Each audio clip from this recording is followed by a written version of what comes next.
Avant toute chose, je voulais vous souhaiter une merveilleuse année 2023.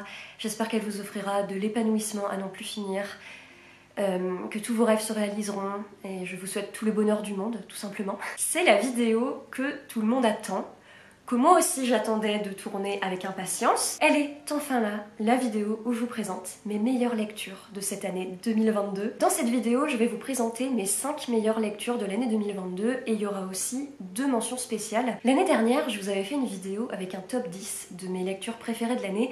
Cette année, je vais vous parler que de 5 livres parce que cette année, j'ai beaucoup moins lu que l'année dernière et même que l'année précédente. Mais ce qui est important à noter, c'est que, ok, j'ai lu que 15 livres, mais parmi ces 15 livres, il y a 2 livres qui font partie maintenant de mes livres préférés. Donc comme quoi, le nombre ne fait pas tout, et ça c'est important à retenir. Écoutez, on va pas perdre plus de temps, je vous propose tout de suite de passer à mes mentions spéciales. C'est pas des lectures coup de cœur, c'est pas des livres préférés incroyables, waouh, qui ont absolument changé ma vie, mais c'est quand même des livres que je vous conseille et dont j'avais envie de parler, c'est pour ça, mention spéciale. Cette année, j'ai découvert la saga de manga Soulmate de Wendy Lizzie avec en dessinatrice Karen Bing et c'est édité chez Nazca Éditions. En tout il y a 3 tomes et là le 3e tome je ne l'ai pas parce qu'il est sorti très récemment donc je ne l'ai pas acheté et je ne l'ai pas encore lu, mais en 2022 j'ai lu les 2 tomes de Soulmate et c'était très bien. Au début du manga, on suit Yuki qui est une jeune femme de 27 ans. Elle est en couple depuis plusieurs années avec une femme qui s'appelle Yanzi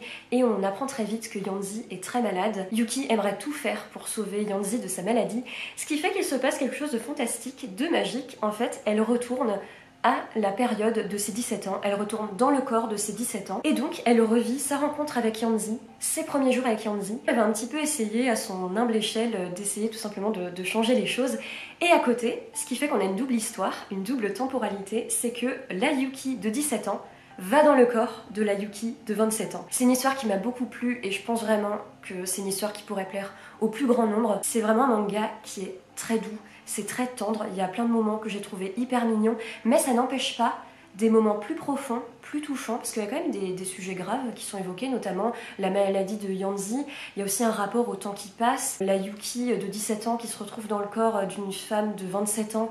Bah forcément, ça amène des questionnements sur le temps, sur la responsabilité, sur le fait de devenir un adulte, et surtout de devenir un adulte trop vite. Ce que j'ai oublié de mentionner, c'est que c'est un manga qui est en couleur. Vraiment le mélange queer joy, fantastique, douceur, mais en même temps sujet profond. Bah que demander de plus en fait. La deuxième mention spéciale que je voulais attribuer dans cette vidéo, c'est au dernier tome de la saga The Poppy War. En français c'est La guerre du pavot, c'est traduit chez Actes Sud, mais il n'y a que le premier tome de traduit et il n'y aura sûrement pas la suite. Enfin, je garde quand même toujours un petit espoir. Je dois avouer que je partage une relation amour-haine avec ce 3e tome.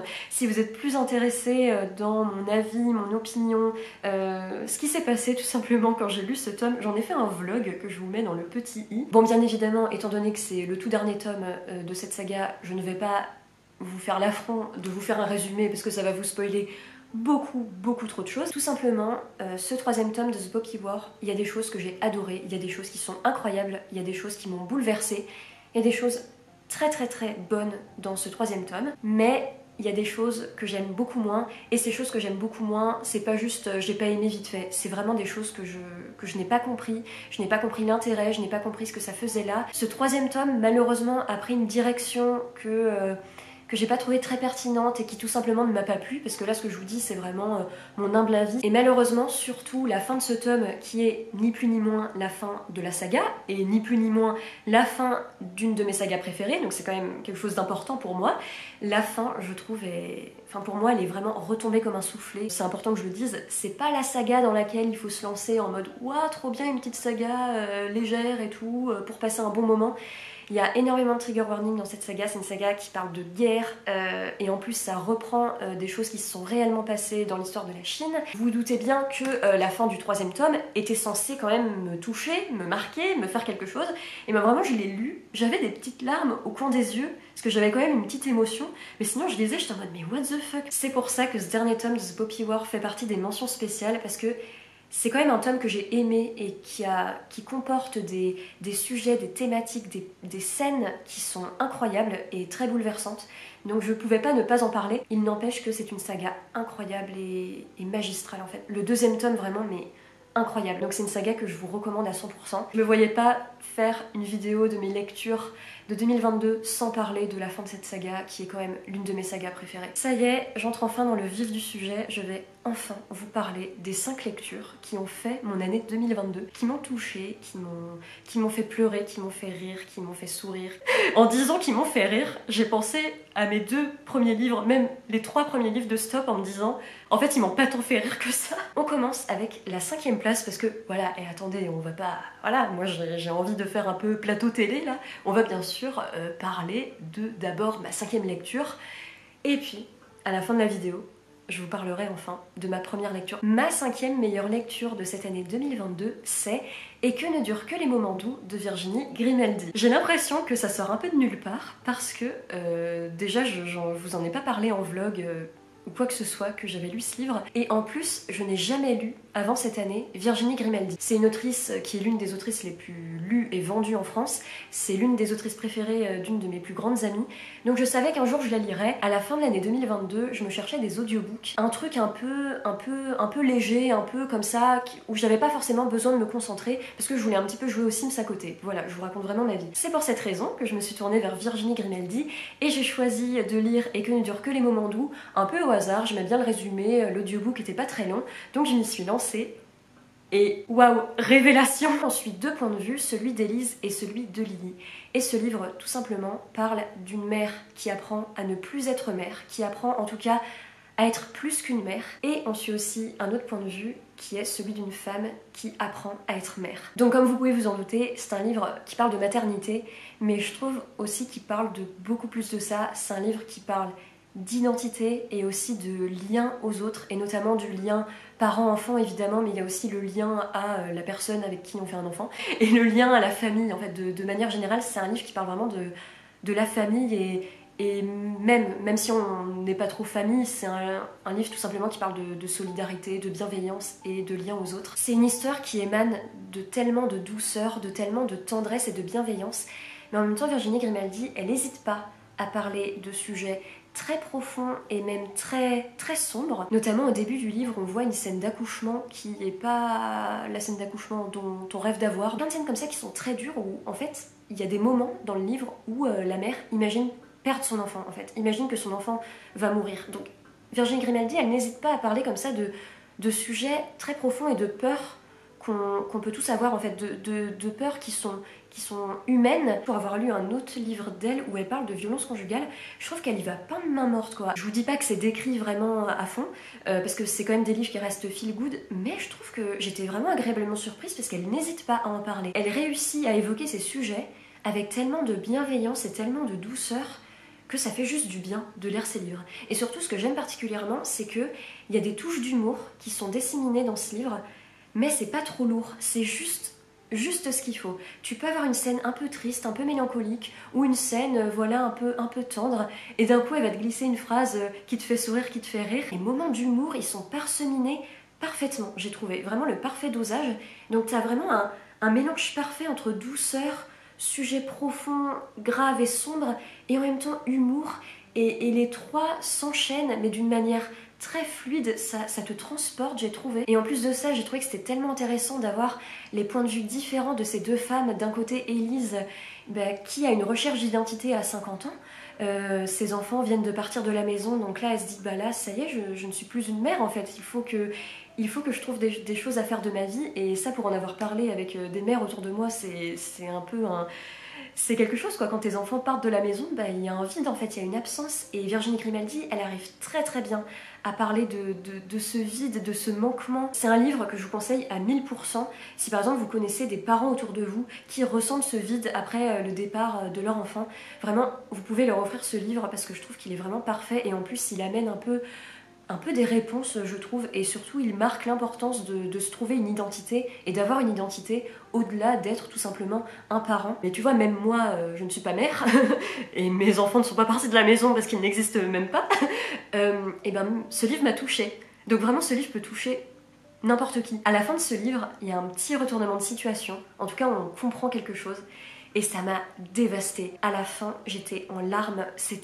Ça m'a vraiment procuré une émotion, une mélancolie mêlée à une gratitude de vivre. En fait, c'est un livre qui donne envie de vivre, mais qui en même temps te montre que la vie c'est hyper mélancolique et qu'il y a des moments tristes, mais c'est aussi des moments qui peuvent être beaux d'une certaine manière. Enfin vraiment j'ai ressenti une émotion à la fin, et pour tout vous dire, c'est un livre que j'ai écouté en audiobook et que j'ai terminé le jour où je partais pour faire le nouvel an. On a pris la voiture avec Tom, mon amoureux, et je lui ai dit écoute là c'est le dernier jour de 2022, j'aimerais bien terminer ce livre quand même. Et Tom m'a dit bah ok si tu veux on met l'audiobook dans la voiture. Sauf que lui, les 3/4 du livre, il n'était pas là quoi. Et là on a mis dans la voiture la dernière heure et demie de l'audiobook. Et à la fin on était tous les deux en pleurs. Genre même Tom qui a pas entendu, qui n'a pas lu les 3/4 du livre, il a juste entendu la fin. Il était en train de pleurer. On s'est regardés, on était tous les deux en train de pleurer. C'est vous dire à quel point ce livre est touchant, ce livre est beau, ce livre est triste. Ce livre en fait il donne envie de vivre en fait. Et Virginie Grimaldi, vraiment, ça a été une très très très belle découverte en cette année 2022. Et là, je peux vous dire que je vais continuer de la lire. Maintenant, on passe à la 4e place. Le 4e meilleur livre que j'ai lu en cette année 2022, c'est le premier livre que j'ai lu en 2022. C'est The Binding de Bridget Collins, qui est traduit en français sous le nom de Les livres d'Emmett Farmer, et c'est traduit chez J.C. Lattès. On suit un jeune homme qui s'appelle Emmett Farmer, qui au début du livre sort d'une grande période de convalescence. On ne comprend pas trop ce qui lui est arrivé, mais justement c'est fait exprès, c'est un peu le mystère. Et un jour, il reçoit une lettre pour devenir enlivreur. Dans le monde dans lequel se déroule l'histoire, être enlivreur, c'est une profession dans laquelle tu reçois des personnes qui veulent se débarrasser de souvenirs, par exemple des souvenirs traumatisants, des souvenirs tout simplement que tu n'as plus envie de garder, que tu as envie d'oublier. Et les enlivreurs, ils prennent ces souvenirs et ils les enferment dans un livre. Et donc Emmett se retrouve à être enlivreur jusqu'au jour où il tombe sur un livre qui porte son nom. Et donc il va un peu mener une enquête pour savoir ce qui lui est arrivé. C'est un livre que j'ai vu passer dans des vidéos de déception, donc je suis là pour lui rendre hommage et vous dire à quel point ce livre est exceptionnel, est incroyable, c'est un petit bijou, c'est une petite merveille. Je pense juste que le problème, c'est qu'il a pâti de son marketing. Je pense que le résumé qui est fait de ce livre et du marketing tout simplement, de tout ce qui est dit autour de ce livre, ne reflète pas bien ce qu'il y a réellement à l'intérieur de ce livre, et je pense que c'est pour ça que beaucoup de personnes ont été déçues. Moi aussi, j'ai été surprise par ce qui se trouvait dans ce livre, mais j'ai adoré en fait. Et justement, c'était le fait que ce livre parte dans une direction que je n'avais aucunement prévue. Moi, c'est ça qui justement m'a plu. Déjà, c'est un livre que je trouve unique, que je trouve très particulier, notamment parce que il mélange des genres différents. Notamment, dans la première partie, on se retrouve plongé dans une sorte d'Angleterre victorienne, dans une ambiance sombre, gothique, un peu lourde. Et dans la deuxième partie, et c'est là je pense que beaucoup de gens ont été décontenancés et ont été déçus, parce que la deuxième partie c'est carrément une romance. La deuxième partie c'est celle qui m'a un peu moins charmée. Déjà on change de point de vue, et en plus c'est plus une espèce d'enquête. C'est pas non plus une enquête policière, mais voilà, c'est un peu plus, on rassemble les éléments pour savoir un peu la vérité. Donc ce livre déjà a 3 parties qui sont très différentes, et ça mélange vraiment des genres différents, mais ça a créé un ensemble que je trouve très bon, et qui participe, je trouve, à l'atmosphère du livre et à cette histoire qui est mystique et bouleversante, et qui m'a brisé le cœur. En fait, moi, l'histoire de ce livre, elle m'a brisé le cœur, quoi. Elle a fait battre très fort mon cœur à beaucoup de moments, mais elle m'a aussi brisé le cœur. Déjà, le concept de l'histoire, le résumé que je vous ai fait, moi je trouve ça incroyable comme concept d'histoire, et j'ai aimé en fait ce que l'autrice en a fait. Alors après, voilà, on peut être déçu, mais personnellement, moi ça m'a énormément plu, et notamment l'histoire d'amour, je l'ai trouvée incroyable. Déjà, on la suit vraiment de A à Z, et je trouve que l'autrice rend ses personnages vraiment très réalistes, parce que l'autrice, elle plonge vraiment dans l'intériorité des personnages. C'est vraiment très contemplatif. On suit vraiment les réflexions, les pensées, les questionnements des personnages, ce qui fait qu'ils semblent vraiment réels. Et donc suivre leur histoire d'amour de A à Z, t'as juste l'impression d'être avec eux. L'histoire d'amour qui est dans ce livre, je l'ai trouvée mais tellement belle, elle m'a tellement touchée en plein cœur, vraiment je lisais, mais moi c'est la deuxième partie qui m'a vraiment le plus embarquée dans le livre. La première partie, j'étais dedans, je trouvais ça mystérieux, mais voilà, je me posais un peu des questions, mais la deuxième partie, mon gars, mais je défonçais le livre, je l'ai lu hyper vite, parce que cette histoire d'amour, elle était tellement décrite dans toutes les émotions, dans tous les sentiments qui traversent les personnages, et en même temps il y avait quand même des actions parce que ils se cachaient. T'as un moment de tension et juste après t'as un moment de douceur entre les deux personnages et après t'as des questionnements. Vraiment moi l'histoire elle m'a brisé le cœur. En fait l'histoire d'amour m'a brisé le cœur et l'histoire de manière générale des fois j'y pense en me disant waouh mais vraiment j'aime trop ce livre en fait. Je pense aussi que ce qui a pu déconcerter pas mal de personnes, c'est que c'est un livre qui est assez lent. C'est un livre qui a un côté très contemplatif parce que comme je vous disais, l'autrice elle prend vraiment le temps de creuser les émotions et les réflexions de ses personnages. Et notamment la première partie, c'est très ambiance, je trouve, c'est très on pose le décor. La première partie, c'est vrai qu'elle est assez lente, mais moi j'ai aimé parce que déjà après, subjectivement, moi j'aime beaucoup la lenteur dans les livres, je trouve que souvent ça apporte quelque chose. Et là, notamment, la lenteur dans The Binding, ça permet vraiment d'installer une ambiance. Et c'est ça qui fait que l'ambiance est pesante et qu'on se sent immergé dans l'histoire. Et notamment dans la deuxième partie, je trouve que la lenteur et le côté contemplatif, là encore, sert l'histoire. Parce que c'est cette lenteur qui permet d'installer les sentiments entre les deux personnages. Ils tombent pas amoureux en 2 secondes, ils tombent pas amoureux du jour au lendemain. C'est vraiment petit à petit. Et ça fait que l'histoire d'amour est d'autant plus réaliste, d'autant plus poignante, et d'autant plus... je voulais dire un troisième truc et j'ai oublié en fait. Mais c'est un livre qui est très partagé entre scènes d'action, scènes de tension, et en même temps scènes un peu plus...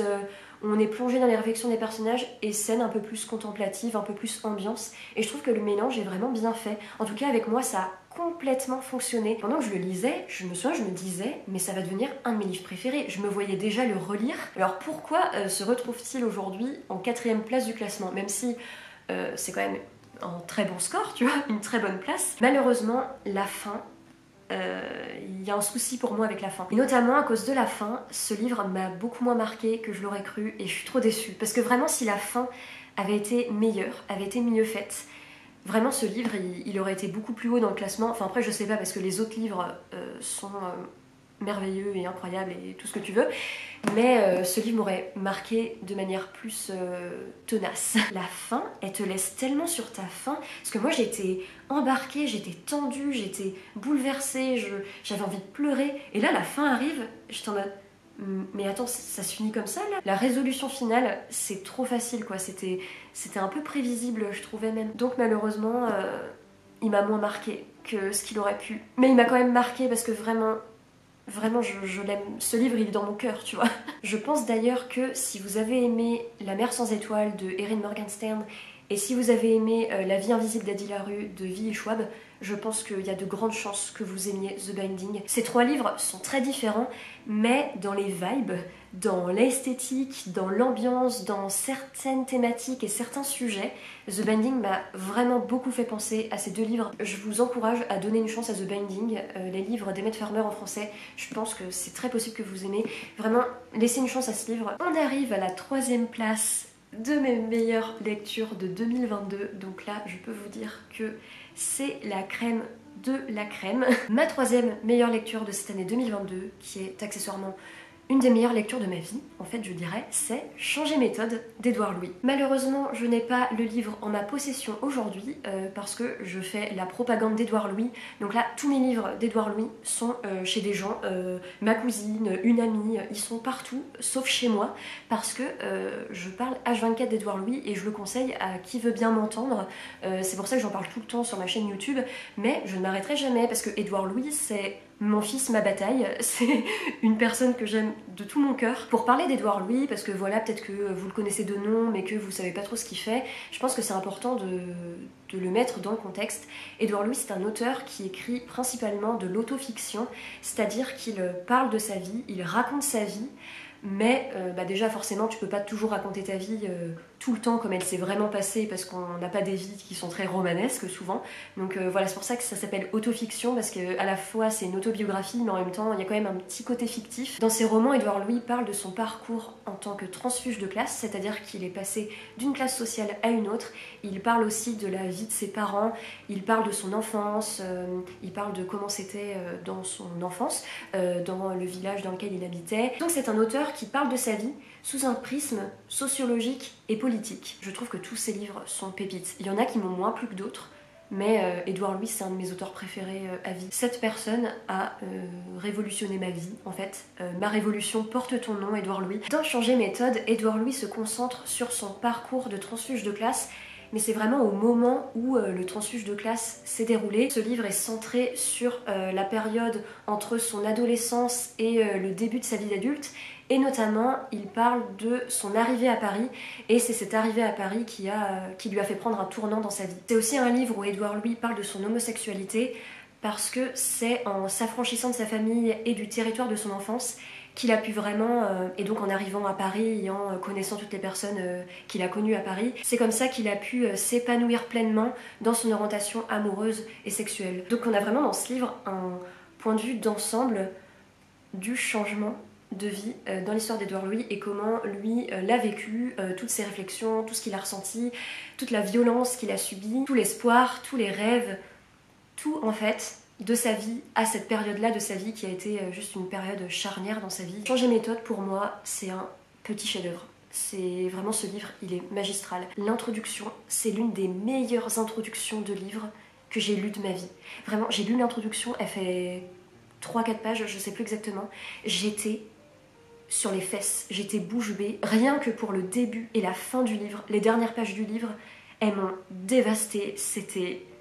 C'était incroyable, j'ai pas les mots en fait, tellement c'était poignant et touchant. Édouard Louis, vraiment, il m'a pris par le col, il m'a foutu un poignard dans le cœur, et en même temps, ça m'a fait revivre en fait. Tellement drama, j'en peux plus. Pour le décrire, je pense que je dirais que c'est un livre qui est à la fois très violent, donc c'est des poignards dans le ventre, hein, ce livre, ça te tord le ventre. Enfin, en tout cas, si moi je l'ai vécu comme ça, tu vois, moi le livre vraiment, il me serrait les tripes quoi. Mais en même temps, c'est un livre qui est lumineux et tellement plein d'espoir. Mais en même temps, tu peux pas te dire c'est un livre complètement plein d'espoir.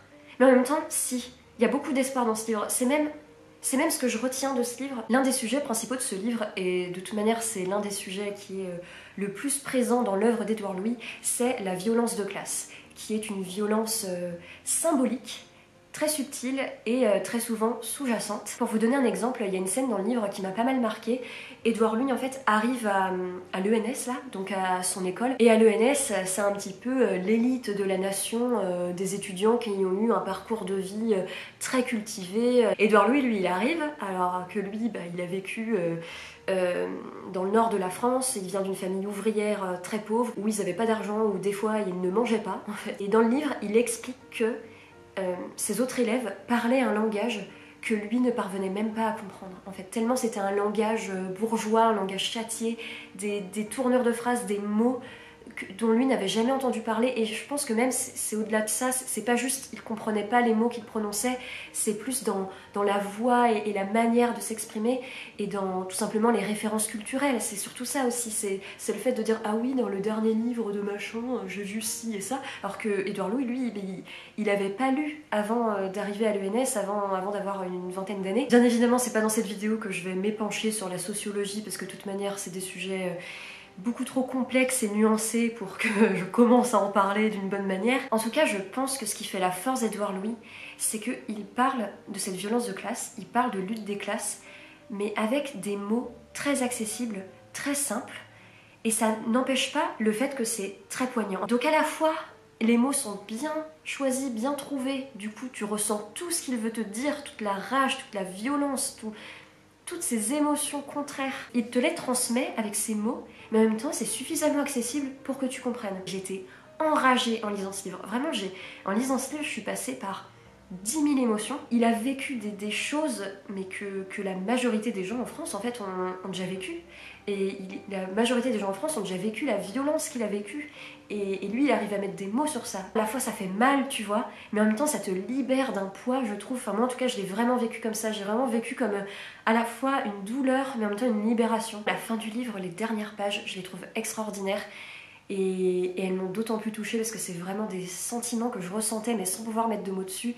Il parle du fait d'être nostalgique de son enfance, mais en même temps, tu ne veux pas y retourner. Genre vraiment, tu refuses de retourner à cette période, mais en même temps, tu ressens un peu une forme de nostalgie. Et j'étais là genre, waouh, mais my mind is blown. J'ai vraiment beaucoup pleuré en lisant ce livre. C'est un livre qui m'a mise en colère, mais ce que je retiens le plus, c'est l'espoir et la lumière et beaucoup de beauté aussi. Mais je pense pas que ce soit des émotions contradictoires en fait, c'est juste la vie. La vie, c'est à la fois beau et triste et enrageant. et en même temps il y a de l'espoir. Écoutez, j'ai envie de me faire un petit plaisir dans mon avis Goodreads, parce que là j'ai pas le livre avec moi, j'ai mis mes citations préférées dans mon avis Goodreads, donc je peux vous lire quelques-unes de mes citations préférées du livre, comme ça va vous donner un petit peu un aperçu. À force, je me suis mis à sincèrement aimer l'art et la littérature, à écrire non plus pour me sauver moi, mais pour essayer d'aider les autres. C'est peut-être banal de formuler les choses de cette manière, mais c'est vrai, j'ai voulu écrire des livres qui soient des armes pour les autres. Ah oui, alors là, cette citation que je vais vous lire, c'est la première qui m'a fait chialer quand je lisais le livre. Ce que je ne savais pas encore, c'est que les insultes et la peur allaient me sauver de toi, du village, de la reproduction à l'identique de ta vie. Je ne savais pas encore que l'humiliation allait me contraindre à être libre. Littérature at its finest, vraiment. J'éprouvais une sorte de pitié, ou en tout cas de tristesse, pour ceux qui allaient dans de grands théâtres parisiens ou qui s'asseyaient à la terrasse d'un café sans comprendre leur chance, sans émerveillement, qui accomplissaient ces gestes comme ils les avaient accomplis dans leur enfance, comme leurs parents et leurs grands-parents l'avaient fait avant eux, parce qu'ils étaient nés dans un monde plus privilégié que moi. Mon privilège, c'était d'avoir connu la vie sans privilège. Là aussi, cette phrase m'a tuée. Je viens de me souvenir là du prochain livre dont je vais vous parler, ma deuxième meilleure lecture de 2022. Et vraiment, le monde n'est pas prêt. Je ne suis pas prête. Cette deuxième meilleure lecture de l'année fait maintenant partie du panthéon de mes livres préférés du monde entier. Et c'est un livre dont il est très compliqué de parler. C'est très compliqué de trouver les mots pour parler de ce livre parce que c'est un petit peu délicat d'en parler aussi. Ma deuxième lecture favorite de cette année 2022, ce livre qui a marqué mon année et marqué ma vie, c'est A Little Life de Anya Yanagihara, qui est traduit en français sous le nom Une vie comme les autres, et c'est traduit, je vais vous le dire dans 2 secondes, c'est traduit chez Buchet-Chastel. C'est pas un livre dont tu peux parler à la légère comme ça en mode hyper bien, allez-y lisez-le. Non, pas du tout, je ne peux pas faire ça, je ne le ferai pas. Dans A Little Life, on suit la vie de 4 amis de leurs 15 ans à peu près jusqu'à leurs 50-60 ans. Donc c'est vraiment une histoire de vie. On suit ces 4 amis, Jude, Willem, Malcolm et JB, et tout simplement on suit leur vie, on suit leur quotidien, on suit leur travail, leur rapport aux autres, on suit leurs réflexions sur la société, leur quête d'identité, leur quête de leur orientation amoureuse et sexuelle aussi. Voilà, on suit vraiment la vie de ces 4 gars comme s'ils étaient là devant nous, comme si on était potes avec eux. Cependant, il n'y a pas que ça dans ce livre, parce que au fur et à mesure qu'avance l'histoire, le livre se centre de plus en plus sur l'un des personnages, qui s'appelle Jude. Le personnage de Jude a vécu des choses dans son passé, dans son enfance, dans son adolescence, dans une grande partie de sa vie. Il a vécu des choses très traumatisantes. Il a vécu les choses les plus horribles de la Terre. On dit pas ça à la légère. Voilà, il a vraiment vécu des choses qu'on peut décrire de torture, en fait, littéralement. Voilà. Et c'est devenu un de mes livres préférés. Allez, vraiment. Mental breakdown, bordel. C'est un livre qui donne envie justement pour ça. Et moi notamment, c'est pour ça que j'ai voulu m'y lancer, parce que j'ai vu que tout le monde pleurait. Alors moi je me suis dit, let's go. J'ai envie de pleurer, tu vois. Il y a énormément de trigger warning dans ce livre, donc vraiment renseignez-vous. Mais il y a trigger warning de viol, trigger warning de maltraitance, maltraitance infantile et maltraitance envers une personne en situation de handicap, trigger warning de mutilation. Il y a vraiment de la mutilation à toutes les pages de ce livre. Genre vraiment. Bon, peut-être pas à toutes les pages, mais vraiment très régulièrement. Genre à un moment, la mutilation, c'est à un point où vraiment c'est banal dans le livre. Enfin, pas banal, parce que c'est pas banalisé, mais c'est pas juste ça arrive une fois, quoi. C'est vraiment à chaque chapitre, il y a une scène de mutilation. Il y a même une scène de mutilation, rien que d'en reparler, j'ai le ventre en vrac. Il y a une scène de mutilation par le feu. Je suis désolée, je dois en parler parce que moi vraiment ça m'a... J'étais devant le livre en mode pardon. À un moment, l'un des personnages a une relation avec un homme qui est une ordure en fait, et cet homme le maltraite. Et c'est au point où c'est des scènes qu'on peut qualifier de torture. Il y a un personnage dans ce livre, Jude, il vit vraiment de la torture, psychologique et physique, vraiment. Je voulais parler de ce livre dans cette vidéo parce que ça aurait été mentir de pas le citer, parce que c'est vraiment une de mes meilleures lectures de l'année, même ex aequo avec le premier. C'est un livre qui a marqué mon année, qui a marqué ma vie, c'est devenu un de mes livres préférés pour des raisons que je vous dirai plus tard, parce que là vous vous dites mais Solène, dans quoi tu t'es embarquée en fait? J'ai vu beaucoup de gens dire bah est-ce que du coup tu me recommandes ce livre ou pas? Est-ce que ce livre, oui on le recommande ou non on le recommande pas?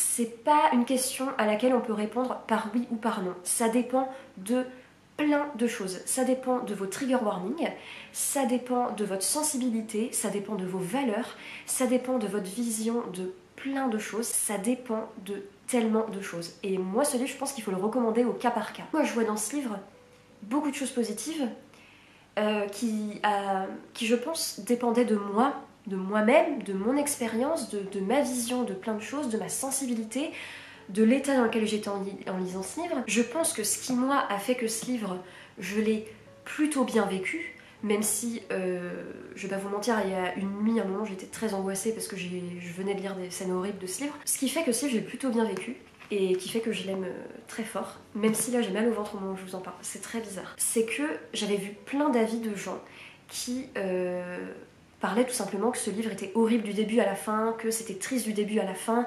J'ai vu notamment une vidéo de Jeannot, ce livre, que je vous mets dans le petit i parce que je la trouve très intéressante et très chouette, cette vidéo où elle a détesté ce livre en fait, et elle trouve ce livre dangereux. Même si moi j'ai aimé ce livre, cette vidéo je la mets en avant parce que oui, c'est un livre qui a des aspects dangereux, je peux pas dire le contraire. Moi en fait je m'attendais tellement à ce que ce soit horrible que du début à la fin, qu'en fait je m'attendais pas au fait qu'il y ait des scènes qui sont quand même pleines d'espoir et belles, et la majorité des scènes sont horribles et tristes, mais il y a 10% peut-être moins, tu vois. Il n'y en a pas énormément, hein.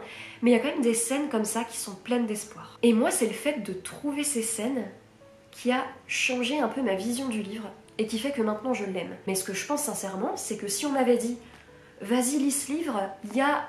Ok, c'est triste, mais il y a quand même des scènes d'espoir », bah en fait, en le lisant, je me serais dit « Ok, il y a des scènes d'espoir, mais il n'y en a pas tant que ça. » Mais comme moi, je m'attendais à ce qu'il y ait vraiment zéro trace d'espoir, bah, du coup, j'étais agréablement surprise en trouvant ces scènes. Avec ce que je vous dis, il faut pas non plus vous lancer dans ce livre en mode « Ah bah c'est bon, il y a des scènes d'espoir, donc ça va. » Il y en a genre 4-5, hein. C'est pas sur 800 pages. Je crois qu'il fait 800.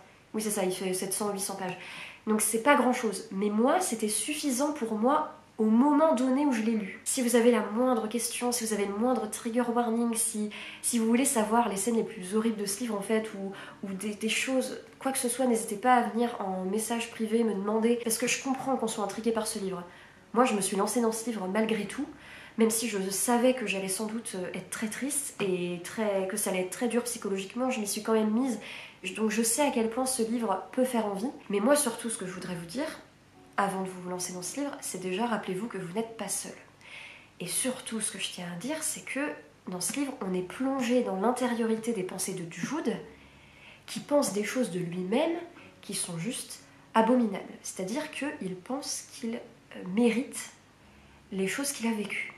À aucun moment, Jude ou vous ne méritez la moindre chose horrible qui vous arrive. Pardon, je suis très émue, mais à aucun moment. Et en fait, dans ce livre, c'est pas remis en question parce qu'on est très plongé dans les pensées de Jude. C'est remis en question parce qu'on a aussi les points de vue de Willem et tout, qui, pour lui, Jude, c'est la meilleure personne de la Terre, c'est la plus belle personne de la Terre. Si tu es dans une phase psychologique qui est pas bonne, ne te lance pas dans ce livre. Bref, la joie, la bonne humeur. Mon petit laïus est fait, maintenant je vais pouvoir parler de pourquoi ce livre se trouve dans ce top.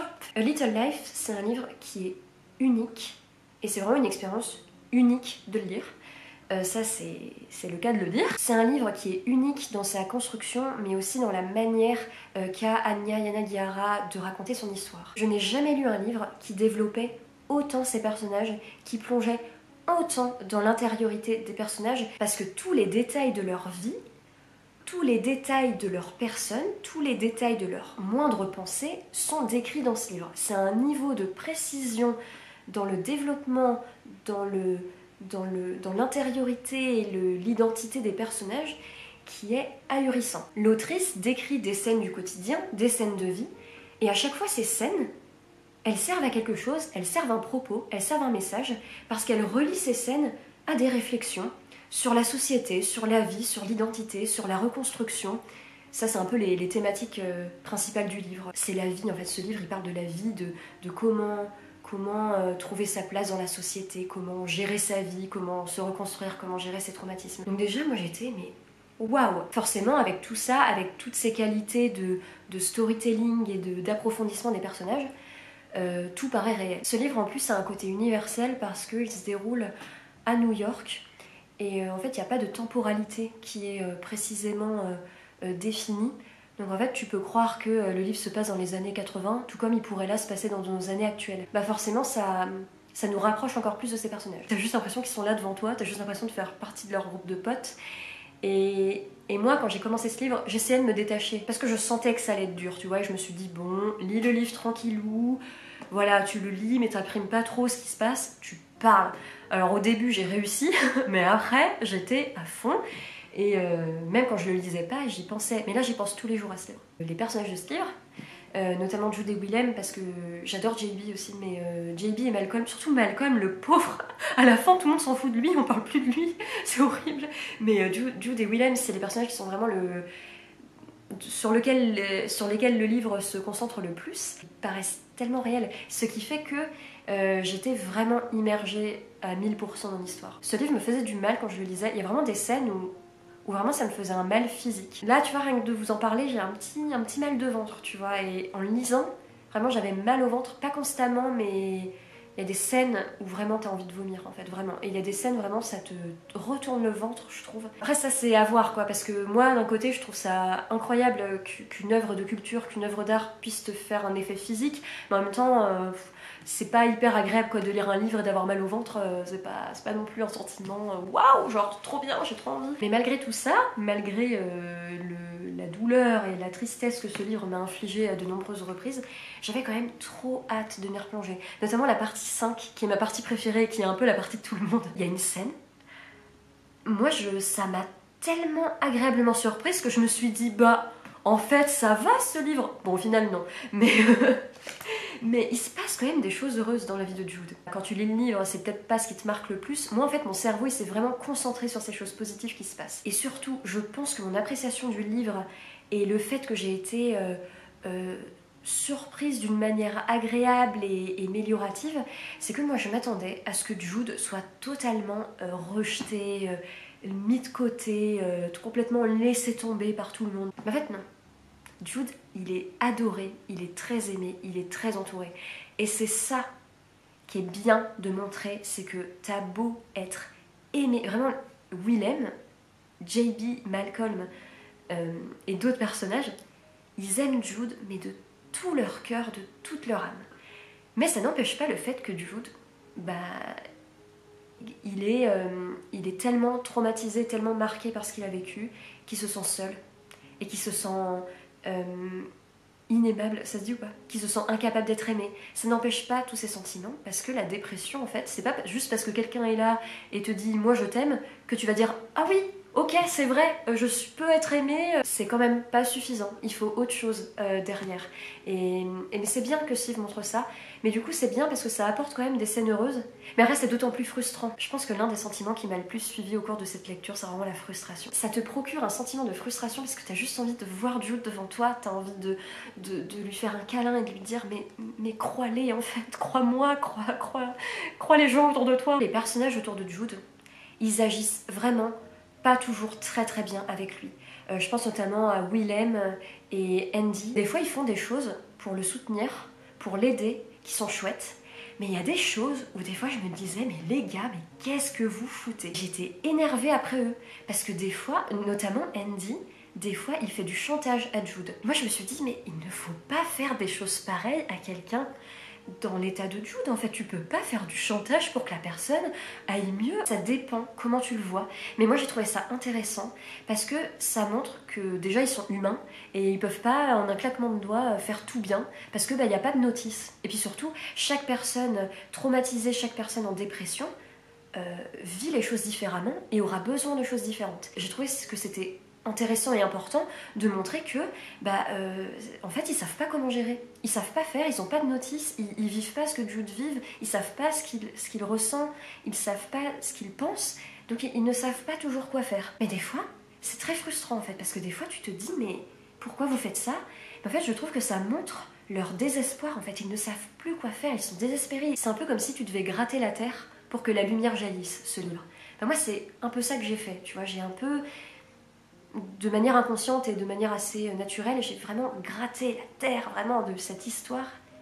Mais pour moi, j'ai trouvé qu'il y avait beaucoup d'espoir en fait dans ce livre. Notamment, il y a un critique dans un journal américain qui disait que, alors je vous traduis de l'anglais, ça rendait mieux lui comment il l'a écrit de sa plume et de sa langue originelle. Il expliquait qu'en fait, voir Jude lutter contre ses traumatismes, essayer de lutter, essayer d'aller de l'avant contre ses traumatismes et tout simplement d'essayer de se reconstruire, ben en fait ça l'avait aidé à lui-même se reconstruire et à aller de l'avant en fait. Et comme si le combat de Jude, bah, ça lui avait un peu ouvert les yeux et permis d'aller de l'avant. Et moi c'est un peu ça que j'ai ressenti après la lecture de ce livre, et c'est ça que je retire de ce livre. Dans ce livre, il y a plusieurs scènes qui sont pleines d'espoir, où Jude, d'un coup, il ressent une gratitude et un espoir pour les jours à venir, et une gratitude pour les gens qu'il a rencontrés. Et certes, j'ai rencontré ces personnes-là, j'ai vécu ces choses-là, mais ça n'empêche pas,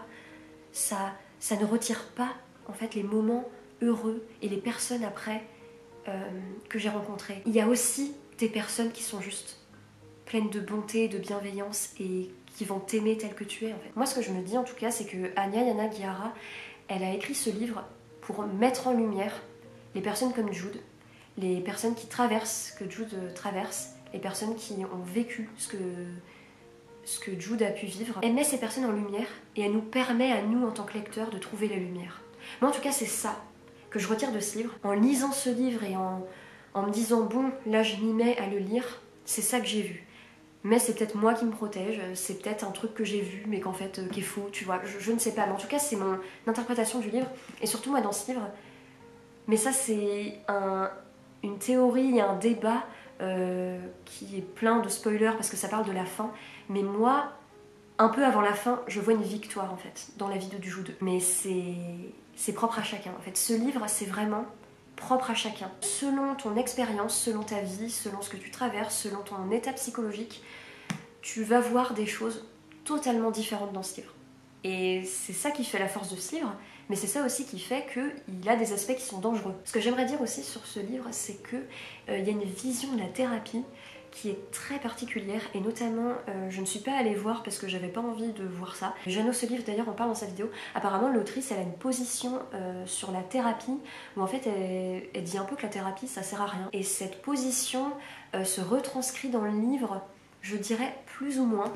C'est vrai qu'à 2 reprises il y a un peu écrit que la thérapie web off, en tout cas pour moi ce n'est pas du tout mes valeurs, donc j'ai un peu cringé, mais il y a une scène avec la thérapie qui je trouve est positive justement. Donc, mais après à la fin on peut un peu le voir comme un truc négatif. Enfin, mais en tout cas il faut savoir ça, il faut savoir en tout cas que l'autrice elle a pas toujours des positions qui en tout cas ne font pas partie de moi, de mon état d'esprit et de mes valeurs. Et je pense que c'est important de le noter. Mais il y a certaines scènes comme ça dans le livre qui sont pas parfaites à 100%. Il y a des scènes des fois qui sont un peu cringe, où t'es un peu en mode je vois pas trop ce qu'elle a voulu dire par là, mais ok. Comme je vous ai dit, A Little Life peut un peu prendre la première place sur ce podium de mes meilleures lectures de l'année 2022. Mais il y a tout de même un autre livre qui a été une révélation pour moi, et c'est devenu un de mes livres préférés de toute ma vie. Je pense très, très souvent à ce livre et il a vraiment marqué mon cœur pour très longtemps. Ce livre... attendez, il faut que je mette un petit peu de roulement de tambour là, tu vois. Ma meilleure lecture de cette année 2022, ce livre qui a été une révélation et qui m'a marqué, c'est Martin Eden de Jack London. Ce livre a eu un impact sur moi qui est assez saisissant et tenace. Et c'est un livre qui m'a bouleversée à tout jamais. Dans Martin Eden, on suit le personnage de Martin qui vient de la classe ouvrière et qui travaille régulièrement en tant que marin. C'est-à-dire que parfois il part en mission en tant que marin pendant 2 mois et après il revient aux États-Unis. Jusqu'au jour où il fait la rencontre de Ruth. C'est très compliqué à prononcer en français ce nom, Ruth. Jusqu'au jour où il rencontre cette femme qui fait partie de la bourgeoisie, qui fait partie d'une classe sociale qui est beaucoup plus élevée que lui, et il tombe fou amoureux de cette femme, et afin de plaire à cette femme, il décide de s'élever socialement, et donc s'élever socialement, ça passe à travers l'éducation, et donc il se plonge dans la lecture de plein de livres, et voilà, je vais pas en dire plus. Il m'a bouleversée à un point qui est un peu indicible, je pense, c'est vraiment...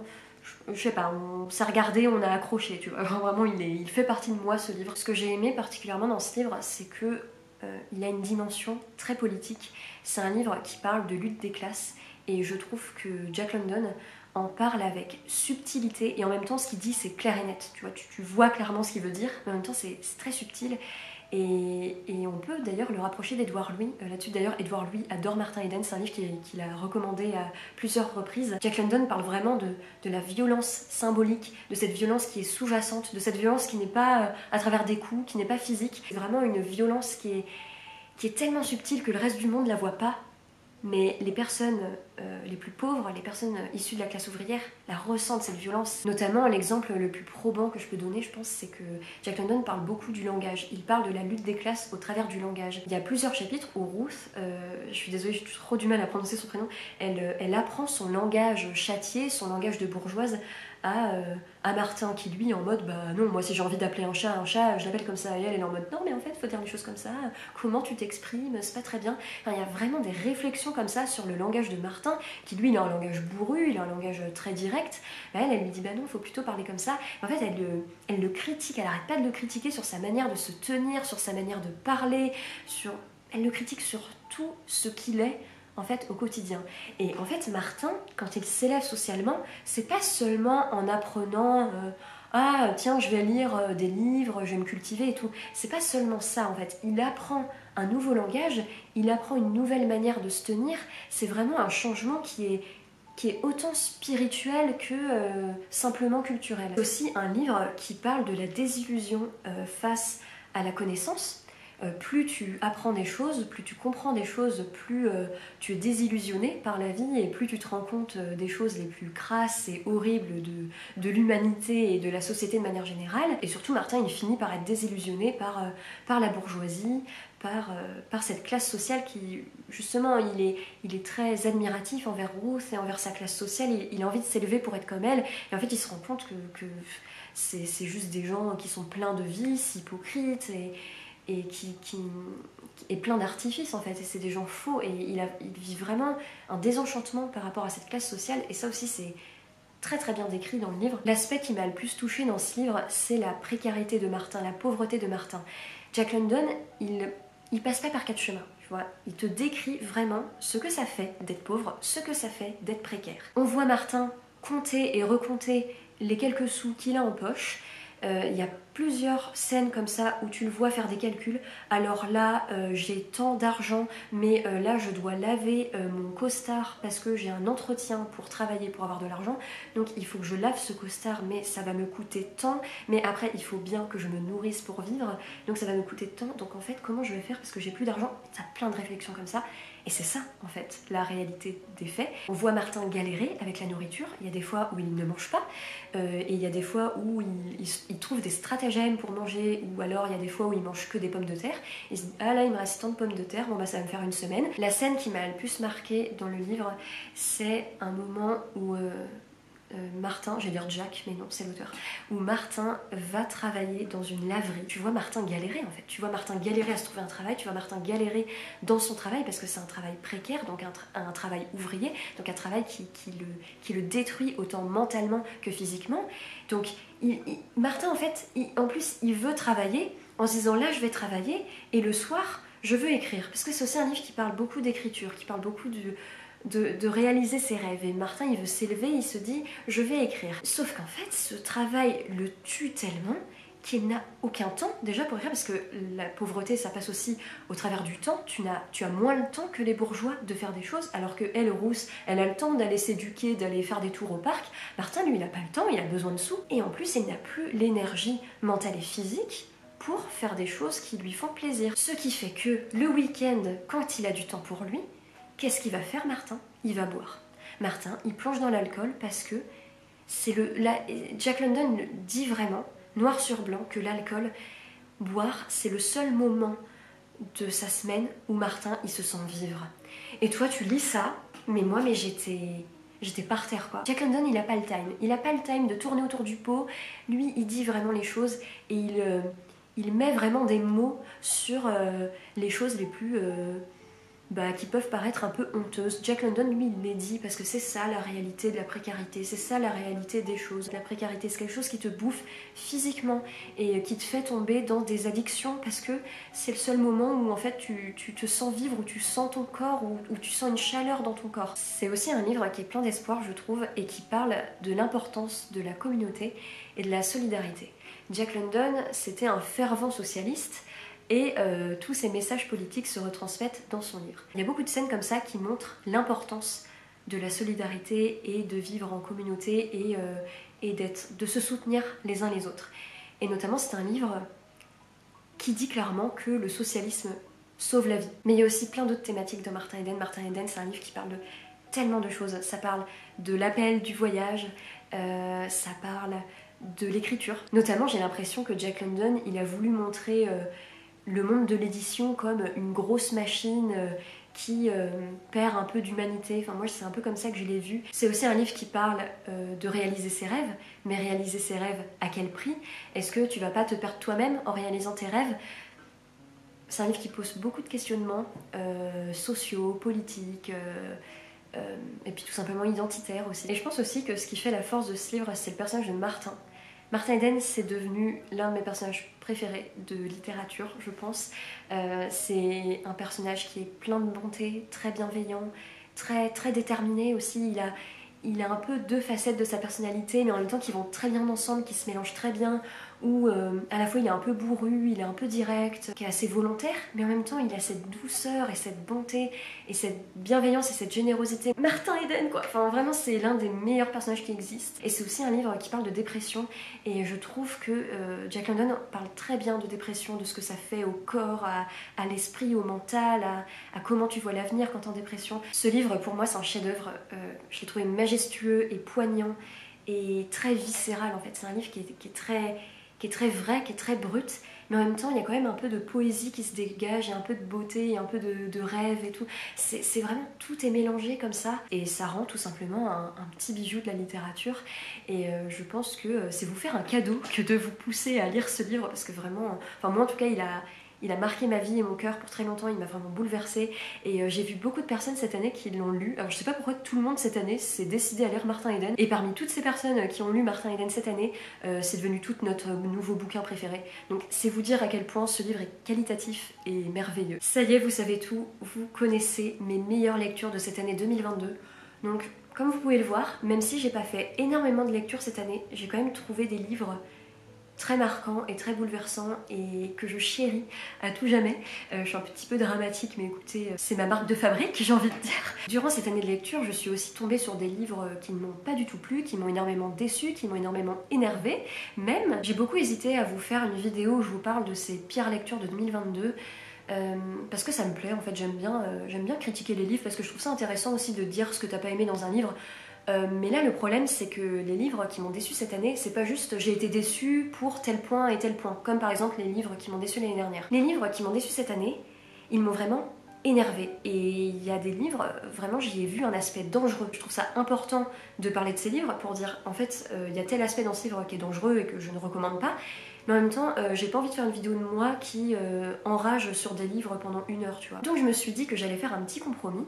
Autour de moi, sur cet écran, s'affichent toutes mes pires lectures de 2022, tous ces livres qui m'ont déçue et énervée. J'en dis pas plus. Je fais beaucoup d'avis Goodreads, donc si jamais il y a un livre en particulier, vous demandez pourquoi, vous demandez ce qui m'a déçu dans ce livre, pourquoi j'ai pas aimé, n'hésitez pas à aller voir sur mon profil Goodreads. Je ne vais pas en dire plus, mais juste voilà, il s'affiche là. Et c'est des livres que j'ai pas envie de dire que je ne recommande pas, parce que qui suis-je pour ne pas vous recommander de livres, mais ces livres ne sont pas ma tasse de thé et m'ont déçue et même énervée pour certains. Je vous remercie d'avoir regardé cette vidéo jusqu'à la fin. N'hésitez pas à me partager en commentaire, vous, quelle est votre lecture préférée de l'année 2022, quels sont ces livres qui vous ont touché, qui vous ont marqué, qui vous ont bouleversé. N'hésitez pas à me faire toutes vos recommandations en commentaire, ça me fera chaud au cœur de les lire. Et en attendant, n'hésitez pas à liker la vidéo, à vous abonner si le cœur vous en dit. Prenez soin de vous, faites attention à vous, et sur ce, je vous dis à très bientôt pour une prochaine vidéo.